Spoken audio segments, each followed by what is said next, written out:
¿Pudiera calificarse de repente estos alrededor de 1.200.000 personas, una desgracia como tal, el hecho de que se hayan ido? Ahí tienes una situación particular. Si tú lo ves desde el punto de vista cuantitativo, ahí estamos hablando de un 4% de la población. eh, Pudieras decir que no es una cifra muy importante, pero como comentábamos antes, ¿quiénes son los que se van? Se van personas entre 25, 35, 40 años, profesionales, de los cuales el 90% tiene título universitario, el 40% más o menos tiene maestría y cerca de un 14% tiene estudios de posgrado, de doctorado, mejor dicho.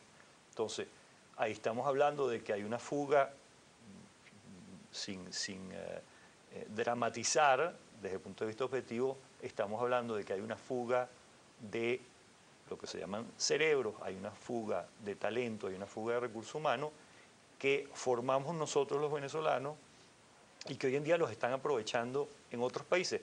No es un drama en el sentido de que esas personas, gracias a su capacidad y gracias a que tienen esa formación, son bien recibidos en su gran mayoría en otros países, a diferencia de otro tipo de migraciones, que son migraciones más por razones económicas, como comentábamos antes, frontera de México con Estados Unidos, frontera de Colombia con Venezuela, que tienes una situación que puede ser distinta. Leo rápidamente otro par de comentarios. Manuel Vela nos dice, la realidad del desastre económico y moral es lo que ha llevado a un gran número de personas muy capacitadas a buscar huir. José Leje nos dice también, dilema migratorio. He conocido muchos países, ninguno tiene las oportunidades de Venezuela. La coyuntura política es pasajera. Diversas, como ustedes observan, las opiniones que nos llegan a esta hora a través de nuestra cuenta en Twitter, @solucionesgb. Recuerden la etiqueta dilema migratorio. Nos lleva todo esto a una pregunta también fundamental. ¿Conocen la mayoría de las personas que se van? ¿Cuáles son los verdaderos retos a los que se están enfrentando? Sí, fíjate, hago una acotación para recordar también que hoy día, por ejemplo, en Venezuela, una de las motivaciones fundamentales, a diferencia del resto de América Latina y en estudios que se han realizado, que demuestran, por ejemplo, que en la mayoría de los países de América Latina la gente emigra por razones de búsqueda de oportunidades económicas. Venezuela es el único país que tiene como en primer lugar el tema de la inseguridad personal y jurídica, y después tiene el tema de la búsqueda de oportunidades económicas. Entonces, reflexionando sobre algunos de los comentarios que se han hecho, por supuesto, este es un país de grandes oportunidades. Y para muchos venezolanos que han tomado la decisión de encontrarse con la realidad migratoria ha sido sumamente difícil, porque no es cierto que todo el que se va, aunque esté preparado, va a encontrar oportunidades. Así es. Porque muchas veces la gente decide irse a destinos que están pasando también por crisis, por ejemplo en términos de desempleo, en dificultades para insertarse legalmente, desconocimiento de cuáles son las facilidades que se le otorgan o no al emigrante, porque también hay países que son mucho más permeables que otros para recibir a la persona que decide emigrar.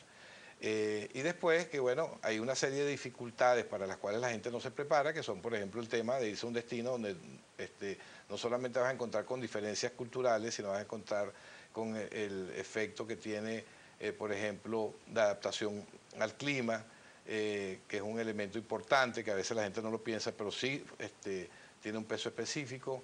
Después tienes la dificultad que vas a encontrar cuando no hablas el idioma.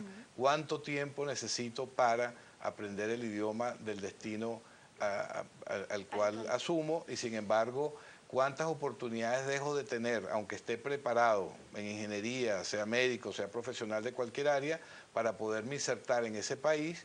Porque simplemente una de las herramientas fundamentales para el desarrollo profesional, que es el idioma, no lo tengo. Y es que quizás hay dos opciones, ¿no? O te vas y pues logras tener éxito, o de repente te toca regresarte al país porque no tienes más opciones afuera, y muchas personas ven esto como un fracaso, quizás más allá de un aprendizaje. En todo caso, ¿cómo creen ustedes que están en constante contacto con personas que solicitan o que quieren emigrar o que lo han hecho, este proceso de tener que devolverse en algún punto? Sí, la migración de retorno tiene una característica que se considera como una segunda migración. Entonces tú vas a pasar más o menos por el mismo proceso. Evidentemente que no se tiene que ver como un fracaso, porque es una decisión, al igual que es una decisión soberana e individual, el migrar. Si uno, a partir de ese proceso de cruce del puente migratorio, no logra la inserción, no logra la integración, no logra la adaptación, que es la última fase de ese proceso, es decir, yo me siento ciudadano de un país determinado y yo estoy integrado, las dos formas en que a ti no te califiquen ya como migrante es que tú te hagas ciudadano de ese país, es decir, tú te nacionalices, o que tú retornes, como tú comentabas. Entonces, el tema de la migración de retorno igualmente es un tema que nosotros hemos estado estudiando. Hay un capítulo del libro sobre ese asunto. Y es muy particular. Yo pongo un ejemplo, el caso de Hong Kong. Hong Kong, en el periodo del 84 al 97 del siglo pasado, volvía a ser parte de dominio chino y dejaba de ser un protectorado británico. Más o menos una sexta parte de la población, 800.000 hongkoneses, se fueron de la isla y al poco tiempo regresaron porque las circunstancias internas se mantuvieron, desde el punto de vista económico, se mantuvieron más o menos estables. Hoy en día hemos visto muchas manifestaciones. Y regresaron más o menos 500.000. En el caso venezolano, nosotros aspiraríamos a que ese proceso se diera y a que tuviéramos ese flujo, ese contraflujo que es el que estamos viendo de migración en este momento, y eso no necesariamente tiene que ser visto como un fracaso, sino como un tema de una decisión personal. Hay algo que llama muchísimo la atención y lo dijimos al inicio del programa. ¿Cuán fácil se hace este proceso migratorio, este transitar por el puente migratorio, cuando la persona no tiene planes ni papeles?